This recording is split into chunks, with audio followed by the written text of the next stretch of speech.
I guess I started playing Australian football when I was a kid, maybe when I was about 9 or 10. It was a really good fun way to kind of get out there and kick the ball around and tackle people and all that kind of thing. It was such a fast-paced game that really never stopped, and it required a ton of skill. I'd never really played American football until I came to Hawaii.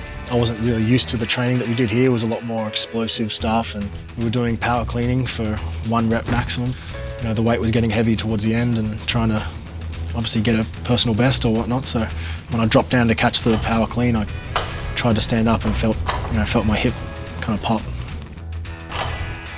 This is the 27-year-old athlete at UH, very versatile player. He actually plays punter. So yeah, I see the labral tear, and he definitely has that. And the labrum's a piece of cartilage that goes around the hip, and it can be very painful if you tear it. It's very common in athletes. And I think that has to do with how you grew up punting with both your legs. This is the muscle that you really use when you punt.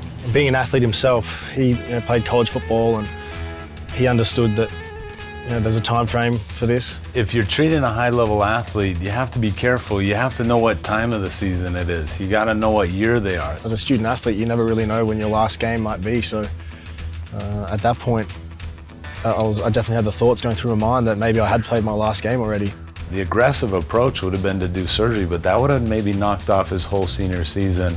Maybe eliminated any chance that he would get picked up by a team in the NFL. Dr. Crawford seemed to know everything about a hip anyone could know, but yeah, he referred me over to Dr. Yamazaki, and he seemed to be the whiz kid about hips, so he knew everything, every ins and out of every little bone in my body and around the hip and whatnot. With the tear, if surgery is not an option, we could try an injection. I would probably stay away from cortisone. It's not good for the hip. We could try something like PRP. That should be pretty easy to do. I can target this area with the ultrasound machine and guide the needle right in, hopefully get it to heal a bit faster.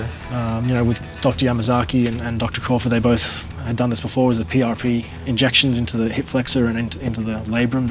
It was a relatively new way to kind of fix those kind of injuries. Musculoskeletal ultrasound, as it's being used in sports medicine and orthopedics, is one of the more exciting technologies, I think, that are coming to the forefront today.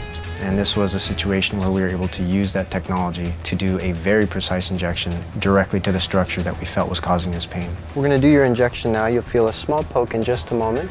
With the ultrasound on the patient, you can actually see the needle and the medication going directly to the injured area. As the cells are injected into the damaged tissue, they attach to the damaged fibers and help the other cells in the area actually start to knit that damaged tissue together. I've seen all the levels from pro to youth and watched Scott play.